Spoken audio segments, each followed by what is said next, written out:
Good morning, student. Today we start our second semester biotechnology subject bioinstrumentation.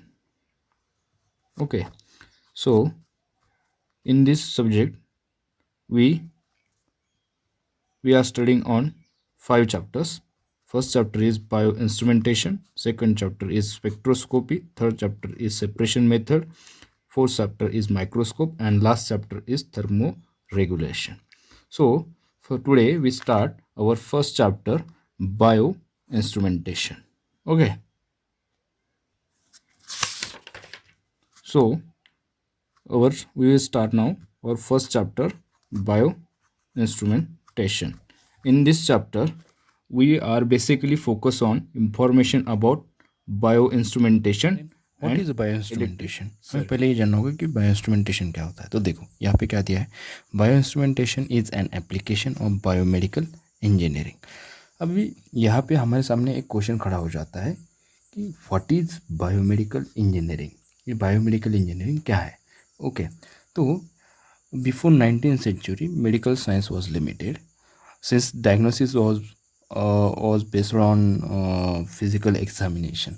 मतलब क्या कि 19th century के पहले हमारे जो मेडिकल साइंस था उसका बहुत कम विकास हुआ था, उसकी बहुत कम प्रगति हुई थी। उस टाइम हमारे पास ना ट्रीटमेंट के लिए क्या करने के लिए ना कोई इंस्ट्रूमेंट थे, ना कोई सीटी स्कैन की मशीन थी, ना सोनोग्राफी थी, ना कुछ थे। तो आफ्टर 19th सेंचुरी के बाद उस जो इंस्ट्रूमेंट बनाने की शुरुआत हो गई, उसे वहाँ से ही बायोमेडिकल इंजीनियरिंग का जन्म हो गया। ओके, यहाँ तक आपको समझ में आया। ओके, तो आगे चलते हैं।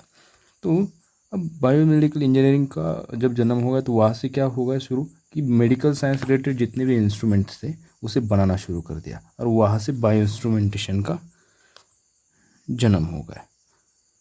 ओके, तो बायो इंस्ट्रूमेंटेशन करता क्या है। तो यहाँ पे देखो क्या दिया है, it's focus on the devices and mechanics used to measure, evaluate and treat the biological system. मतलब क्या है कि जो भी हम ट्रीटमेंट लेते हैं या हमें कोई डिसीज़ होता है या हम कभी बीमार पड़ते हैं, डॉक्टर के पास जाते हैं, तो डॉक्टर्स हमारे सोनोग्राफी करते हैं, ईसीजी चेक करते हैं, ऑक्सीजन लेवल चेक करते हैं। ओके, तो जो डिवाइसेस और मैकेनिक्स बनाए गए हैं उसको यूज़ करके हम क्या करते हैं, हमारे बॉडी को जो रिलेटेड प्रॉब्लम्स क्रिएट हो चुके हैं हम उसे मेजर करते हैं, यूलेट करते हैं, और हमें पता चलता है कि कहाँ पे क्या ट्रीट करना है, क्यों, किसी वजह से, जो डिवाइसेस है उसी वजह से। ओके, तो यह आपको समझ में आएगा, ऐसा मैं समझता हूँ। अब बायो इंस्ट्रूमेंटेशन के दो मेन पार्ट है। ओके, बायो इंस्ट्रूमेंटेशन के दो मेन पार्ट है। तो कौन से पार्ट है दो मेन, एक है ट्रांसड्यूसर और दूसरा है सेंसर। ओके, तो पहले हम ये जान लेते हैं कि व्हाट इज़ ट्रांसड्यूसर। तो ट्रांसड्यूसर और device for producing an electric signal from another of energy. मतलब क्या कि देखो, सपोज हम कभी डॉक्टर के पास जाते हैं और डॉक्टर हमारी सोनोग्राफी करते हैं।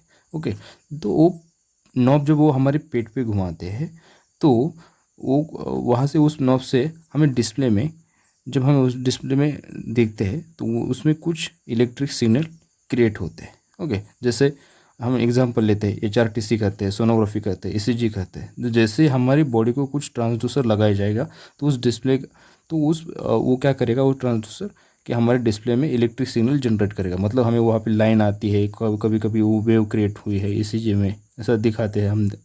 ओके, तो ये काम कहाँ से किया जाता है, ट्रांसड्यूसर की वजह से हमें वो पता चलता है कि कितना पल्स रेट वो आगे पीछे जा रहा है, ऊपर नीचे आ रहा है, वो उसका काम ट्रांसड्यूसर करते हैं। अब सेंसर क्या काम करते हैं, सेंसर, तो what is sensor. Sensor a device which detects or measure physical property and records, indicates or otherwise respond. मतलब क्या है कि जो भी हमारे साथ हम फिजिकल प्रॉपर्टी करते हैं सपोज हम ऑक्सीमीटर लगाते हैं हमारे हाथ को ऑक्सीजन लेवल चेक करने के लिए, तो ऑक्सीमीटर क्या करता है, उसकी फिजिकल प्रॉपर्टी को चेक करता है, उसके बाद उसके रिकॉर्ड्स करता है और इंडिकेट्स करता है कि मतलब क्या रिकॉर्ड करता है कि हमारा ऑक्सीजन लेवल कितना है, क्या है, ये सब कुछ वो रिकॉर्ड करता है और हमें दिखाता है कि अभी कितना है, क्या है। ओके, और उसके बाद हमें वो रिस्पॉन्ड करता है। ओके, तो सेंसर में क्यों, क्या कौन कौन से एग्जांपल आते हैं, आपको पूछा जा सकता है कि सेंसर के एग्जांपल बता दो। तो उस टाइम आपको ये बताना है कि oximeter, pulse meter, electric thermometer ये सेंसर के, क्योंकि वो सेंस करते हैं। कोई भी ऑक्सीमीटर हो, पल्स मीटर हो, जो हमारे पल्स को मेजर करता है, तो वो सेंस करते हैं। और HRTC, सोनोग्राफी, ECG, ये ट्रांसड्यूसर, मतलब हम, या CT स्कैन भी एक है उसमें। तो कुछ रेज वगैरह हमारे ऊपर डाल के वो ट्रांसड्यूसर क्या करते हैं, हमारे बॉडी के अंदर क्या क्या चल रहा है वो हमें दिखा देता है, वो कुछ इलेक्ट्रिक सिग्नल प्रोड्यूस करके। ओके, यहाँ तक आपको समझ में आया। हमें बायो इंस्ट्रूमेंटेशन को समझ लेना है तो हमें पहले फिजिक्स के कुछ बेसिक कंसेप्ट को समझ लेना होगा। ओके, जैसे लाइक दैट चार्ज, करंट क्या होता है, वोल्टेज क्या होता है, रेजिस्टेंस क्या होता है। ओके, इन सारी बेसिक फिजिक्स के जो भी कंसेप्ट हैं उसको पहले हमें समझना होगा। उसके बाद ही हम आगे के पार्ट में जा सकते हैं या हम बायो इंस्ट्रूमेंटेशन को समझ सकते हैं। ओके, तो लेट्स नाउ गो। हम पहले जानते हैं कि चार्ज क्या होता है, इलेक्ट्रिक चार्ज। ओके, सपोज हमारे पास एक ह्यूमन बॉडी है। ओके, ये ह्यूमन बॉडी है। ओके, जब हम इस ह्यूमन बॉडी को जूम इन करके देखेंगे तो हमें पता चलेगा कि ये जो ह्यूमन बॉडी है वो बनी है बहुत सारे ऑर्गन से। किससे? बहुत सारे ऑर्गन से। ओके, अब उस ह्यूमन बॉडी के किसी एक ऑर्गन को हम जूम इन करके देखें इसके अंदर, तो ऑर्गन बना है बहुत सारी सेल्स को मिलके। ओके, आपने ये बायोलॉजी में पढ़ा ही होगा 12th में कि ऑर्गन किससे बनता है, बहुत सारी सेल्स के बन के। अब ये जो ऑर्गन है इसके अंदर हमने देखा कि कुछ सेल्स थी छोटी छोटी। जब ये सेल्स को हम जूम इन करेंगे तो हमें पता चलता है कि सेल्स बनती है एटम से। ओके, यहाँ तो समझ में आया सेल्स कहाँ से बनती है, एटम से। तो इस दुनिया की हर एक चीज़ एटम से ही बनती है। लाइक दैट हम मकान बनाते हैं तो उसे कैसे बनाते हैं, बहुत सारे ईंटों को मिला के हम बनाते हैं। ओके, तो हमें ये पता है कि एटम किससे बनता है, एटम बनता है बहुत सारे पार्टिकल्स को मिलके। ओके, जब हमने एटम के अंदर झूम करके देखा तो हमें कुछ पार्टिकल्स नजर आए और हम उस पार्टिकल से हमने नाम क्या दिया, प्रोटॉन्स, न्यूट्रॉन्स और इलेक्ट्रॉन्स।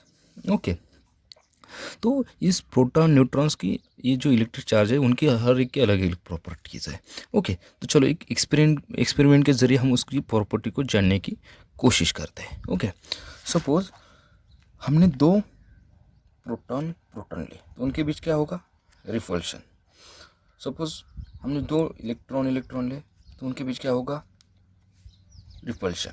और एक हमने प्रोटॉन लिया और एक इलेक्ट्रॉन लिया तो उनके बीच क्या हो रहा है, अट्रैक्शन। ओके, तो मतलब ये क्यों हो रहा है, इनके बीच के इलेक्ट्रिक चार्जेस की वजह से। ओके, तो सपोज मैं एक टेबल और एक कुर्सी को ले लूँ तो ना ही वो एक दूसरे के पास से दूर भागे, मतलब उनके बीच में रिपल्शन होगा, ना ही एक दूसरे की तरफ वो अट्रैक्ट होंगे। ओके, तो इसका मतलब क्या कि ये जो इलेक्ट्रिक पार्टिकल्स है उनकी कुछ ना कुछ प्रॉपर्टीज है, ये उन लोगों ने जान लिया और उसे ही नाम दे दिया इलेक्ट्रिक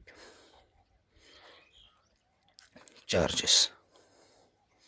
ओके, कि जो पार्टिकल्स है इसके अंदर उसकी हर एक की कुछ प्रॉपर्टीज है और उसी प्रॉपर्टीज को उन्होंने क्या नाम दिया था, इलेक्ट्रिक चार्जेस। यही आपको ध्यान में रखना है। ओके, अब इलेक्ट्रिक चार्जेस हमको समझ में आया क्या होता है। ओके, अब चार्जेस से क्या क्रिएट होता है, करंट। ओके, तो करंट क्या होता है हमें ये जानना होगा। तो ओके, यहाँ पे देखो क्या डेफिनेशन दिया है, it's define as the flow of charge per unit time. मतलब क्या है कि फ्लो ऑफ चार्ज को ये हम क्या बोलते हैं, करंट बोलते हैं। ओके, चलो एक एग्जाम्पल के जरिए हम उसको जान लेते कि क्या करंट क्या होता है। ओके, यहाँ पे एक फॉर्मूला दिया है करंट का, I इज इक्वल टू, आई मतलब करंट, ये तो आपको पता है, आई मतलब करंट। ओके, इन्होंने क्या दिया है, flow of charge per unit time, मतलब एक चार्ज को फ्लो होने में कितना टाइम लगता है ये किसी डिस्टेंस तक जाने के लिए। ओके, तो हम यहाँ से निकाल सकते हैं। तो I is equal to Q मतलब क्या, डिस्टेंस, टी मतलब टाइम। ओके, ये क्या है, उसका करंट का यूनिट है। ओके, तो सपोज हम क्यू ले लेते हैं 2 सेंटीमीटर। ओके, और टाइम है उसको जाने के लिए देखते हैं 2 सेकंड। तो हम उसको कैसे निकालें, Q upon T is equal to 2/2 1। मतलब इस चार्ज को यहाँ तक, इस चार्ज को यहाँ से यहाँ तक जाने के लिए कितना टाइम लगा, 1 सेकंड का। ओके, इसे ही कहते हैं इलेक्ट्रिक करंट। ओके, तो आगे के लेक्चर में हम ये जानेंगे कि इसका किरचॉफ करंट लॉ, किरचॉफ ने 2 लॉ बताए, किरचॉफ वोल्टेज लॉ और किरचॉफ करंट लॉ। तो आगे के लेक्चर में हम उसके बारे में जानेंगे। Okay, thank you.